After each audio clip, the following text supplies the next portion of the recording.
Сәлем, сіздермен Али, және бұл 3-ші күнделік.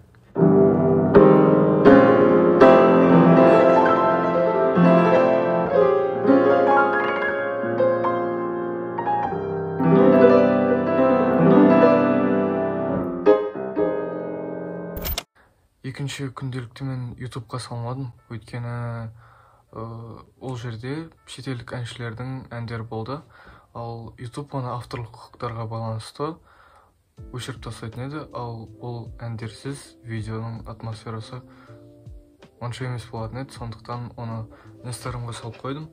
Менің Инстаграмыма өтіп, сол видеоны қарасаңыз болады. Осы күнделік түсірмей жүрген аралықта біраз жаңалықтар болды.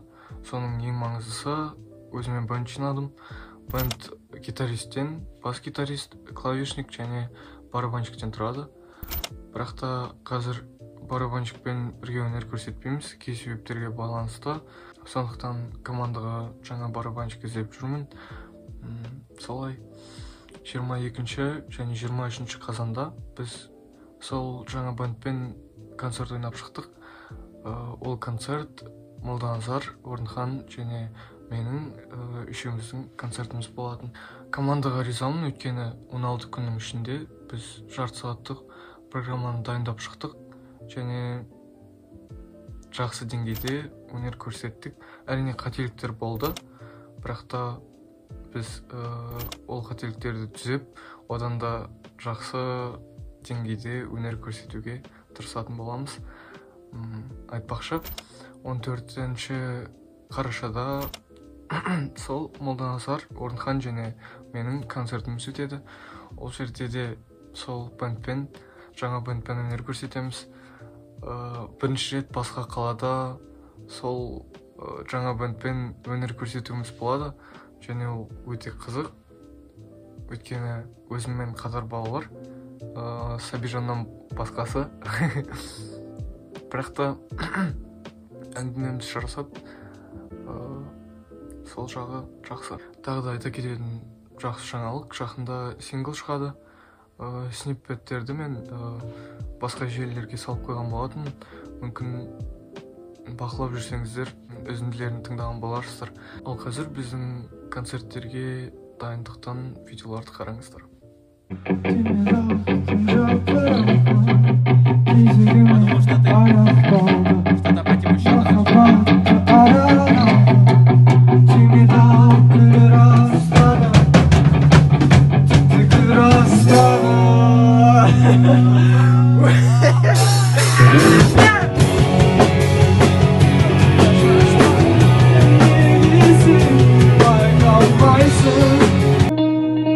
Жеткен күнім болмады даттаған, саған екен жақпаған, ең жақсы нұсқан болдым мен саған, сөздерім мені тамаған.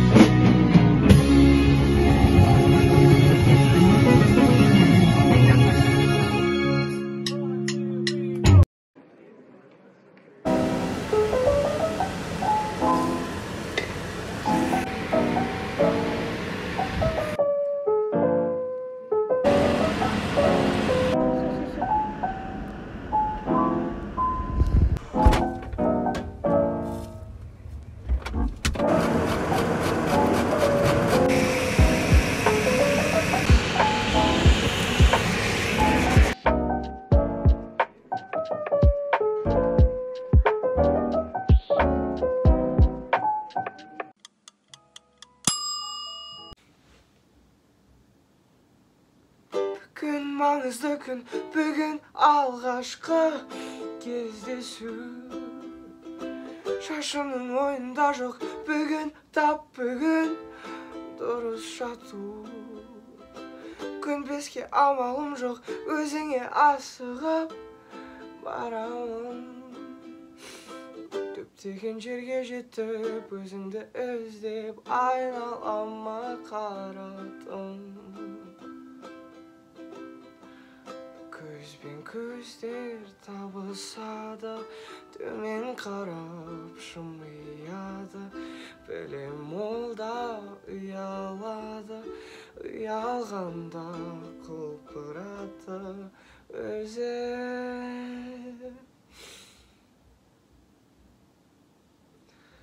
Қызарып қызанақтай, ал мен тұрмын бір тіл қатпай. Жарадым оны маздай, құбылғадым ақымақтай.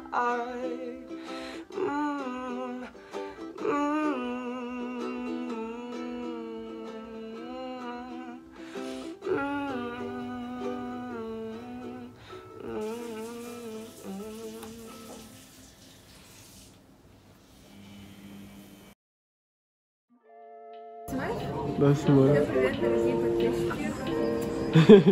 Сегодня мы пришли покушать гуанчжоу, потому что Олежка болеет. Мы только ради носа пришли, вот. Ағам Хани, ал ағамның әйелі Алуа. Қалай айтушы еді? Молодоженыйды қазақша. Жас жұбайлар. Жас жұбайлар.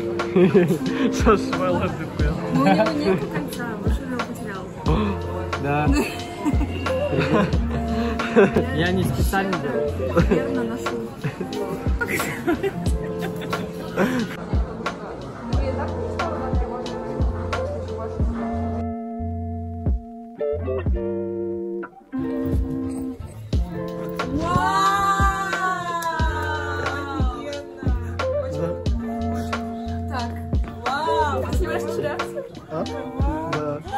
Надеюсь, я все заснял.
Тағы да барлықтарыңызға сәлем. Инстаграмға салған болатын сұрақ жауап өткізейік деп. Ал қазір сіздердің қойған сұрақтарыңызға жауап беретін боламын. Бірінші сұрақ: музыкаға қалай келдің? 2019-дың жазы болатын. Біз Ғалым Жинаған студиясына келдік және ұзақ уақытқа қалып қойдық. Сол уақытта бізге айтты Ғалым Жинаған ән жазып көріңдер, мүмкін сендерден ән шығатын шығар деп. Сол күннің ертесіне бәрі жақсы болатынын жаздым. Бәрі солай басталды. Туған жерім Қызылорда. Осы Алматыға 15 жасымда келдім. Колледжге бухгалтерияға түстім. Қазір бітірдім. Сізге қай тілде сөйлескен ыңғайлы? Қазақ тілінде сөйлескен ыңғайлы. Не дегенмен өзімнің тілім. Орыс тілін білем, бірақ кейде қателіктер болып тұрады. Сол қателіктермен жұмыс жасап жүрмін және ағылшын тілін үйреніп жүрмін. Туылған күніңіз қашан? Туылған күнім 5 ақпан 2004 жылдың. Өнеріңде дағдарыс болды ма? Иә, болды. Өйткені қыста ән жазу маған қиынға түсетін. Көбінесе табиғатта, жазда, ағаштың астында, көлеңкесінде отырып әндерін жазатын. Бірақ та қыс басталғанда далаға шыға алмайсың, табиғаттың барлығы ұйықтап жатады. сондықтан қиынға түсетін. Бірақ бәрібір өнерде жүргеннен кейін әндерді жазу керек болады. Сондықтан төрт қабырғада қараңғыда болсын әндерді жазып үйрендім. Мұңайған кезде көңіліңді қалай көтересің? Мұңайған кезде ән жазам, фильм қараймын, мультфильм қараймын, достарыммен сөйлесем, немесе жай ғана жабылып қалам, немесе ұйықтаймын. Каких иностранных исполнителей слушаете? Қазір көбіне Сироткин тыңдап жүрмін. Coldplay, French 79, Sufjan Stevens, Грегори Алан Исаков. Қазір осы жерге тізімін жазып қоямын. Осы әншілерді. Прическаның сырын айтып жіберші. Прическама ешнәрсе жасамаймын, жай ғана сумен үйде қандай шампунь болады, сонымен жуам, болды. Көп сұрақтардың ішінен көбіне осы сұрақтар қайталанып келіп жатты. Осыларға жауап толықтай бере алдым деп ойлаймын. Солай.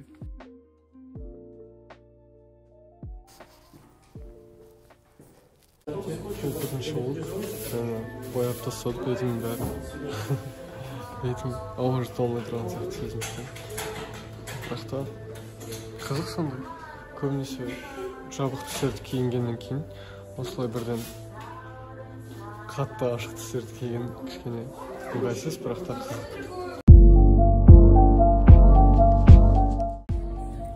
Ребят, как вы ходите в этом? Так сложно.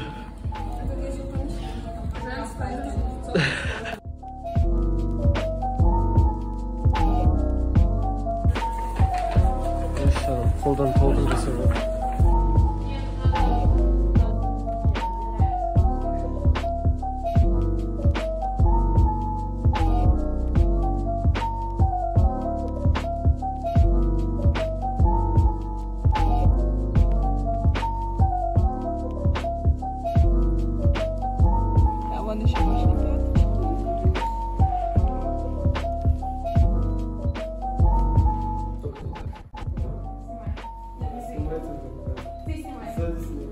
Снимает уж полчаса.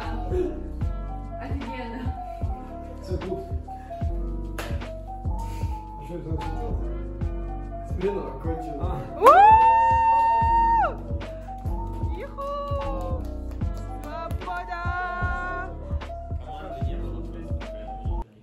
Ешкім өлмей.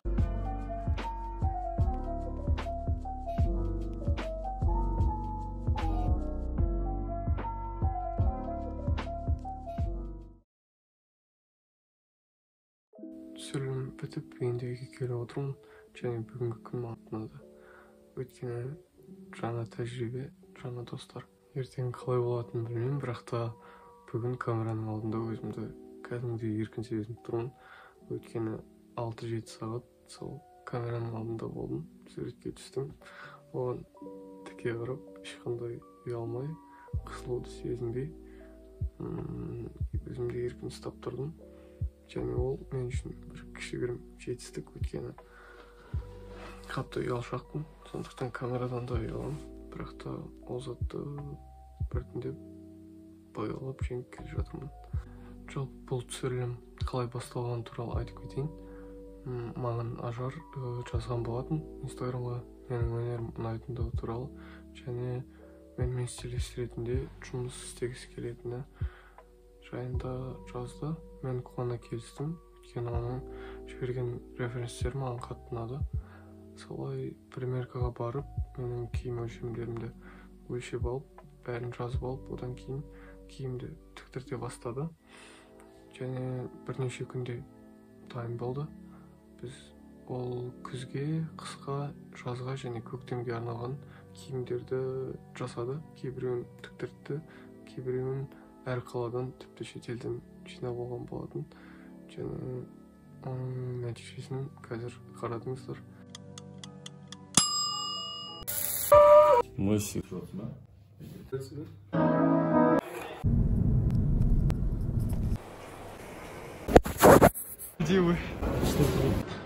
Біз аэропортқа келдік. 1 сағаттан кейін Астанаға ұшамыз. Ол жақта салқын, сондықтан жылы киініп алдық. Делайте.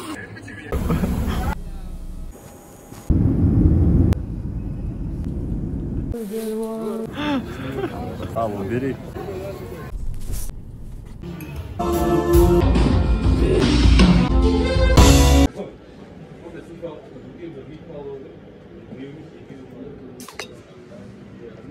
Нормально?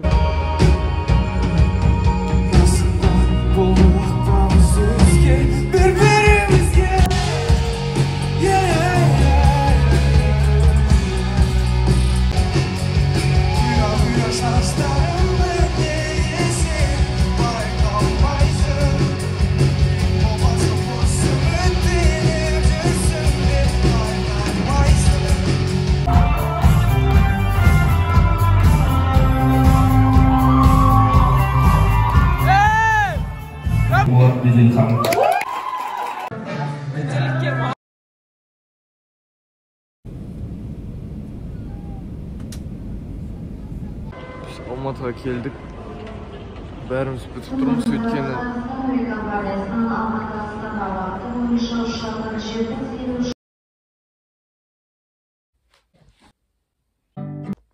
тағы да барлықтарыңызға сәлем. Бұл нешінші сәлем десуім мүмкін осы күнделікте. Жаңағы әңгімемді жалғастырайын. Біз кішкене шаршап қалдық, өйткені біздің ұшақ 8:30-да ұшу керек болған, бірақ та ол кешігіп 10:30-да ұшты. Ал әуежайда біз ұйықтауға тырыстық, бірақ та орындықтар тым ыңғайсыз болды. Ұшақта да дәл сондай жағдай. Сондықтан ұйықтай алмадық, бірақ та үйге келіп, ұйықтап, енді тұрып тұрған жайымыз.